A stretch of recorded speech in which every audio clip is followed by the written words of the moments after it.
जय Hind friends, welcome to blog 3।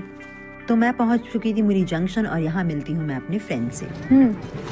Purulia से ये अभी भी झारखंड ही चल रहा है। हाँ भाई, तो ये झारखंड में है। हाँ वही। यहाँ से पुरुलिया 60 किलोमीटर है।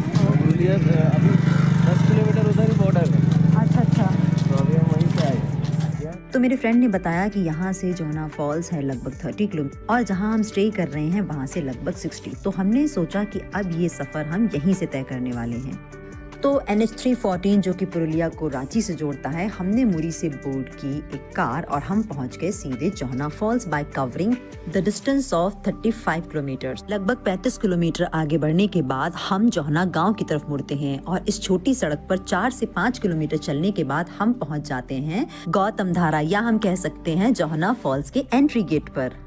और यहाँ से हमें अपनी ट्रैकिंग शुरू करनी थी। एक्चुअली यहाँ से जाती हैं सीढ़ियाँ जो कि चारों तरफ सुंदर प्राकृतिक दृश्यों से घिरा हुआ है और इस तरीके से हमें जोना फॉल्स तक पहुँचना था। तो यहाँ हम अपना सफ़र शुरू करते हैं। लगभग 100 से भी ज़्यादा सीढ़ियों को चढ़ते हुए हम आगे बढ़ते हैं। ट्रैकिंग करने के दौरान आपको ये छोटी छोटी दुकानें और इस तरीके के कुछ रेस्ट एरिया देखने को मिल जाएंगे जहाँ पर यदि आप थक जाएं तो आराम कर सकते हैं। और यहाँ मैं पहुँच गई थी जोना फॉल्स के बेहद करीब। देखने से तो लग रहा था कि ज़्यादा कुछ खास भीड़ नहीं है, लेकिन जब नीचे देखा तो बहुत तादाद में लोग वहाँ इकट्ठे हो रखे थे और यहाँ से मुझे मिलता है जोना फॉल्स का first view. So let's have a look.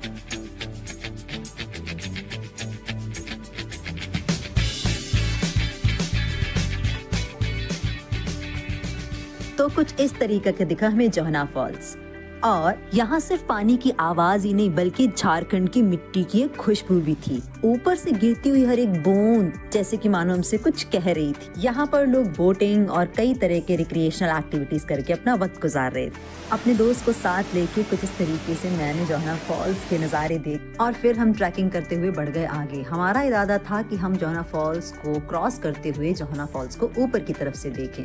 Zona false छोटा नागपुर प्लेट्यू में पाया जाता है। ये है स्वर्ण रेखा नदी से निकल के ये फॉल्स बनाता है और आगे जाकर स्वर्ण रेखा नदी के रूप में ही जाकर गंगा से मिल जाता है और फिर यही गंगा हुगली के नाम से पश्चिम बंगाल में बहकर बे ऑफ बंगाल से मिल जाती है।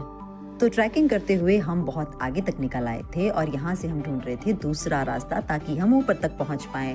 ट्रैकिंग करते हुए बहुत दूर निकल आए थे लेकिन हमें कोई रास्ता नजर ही नहीं आ रहा था।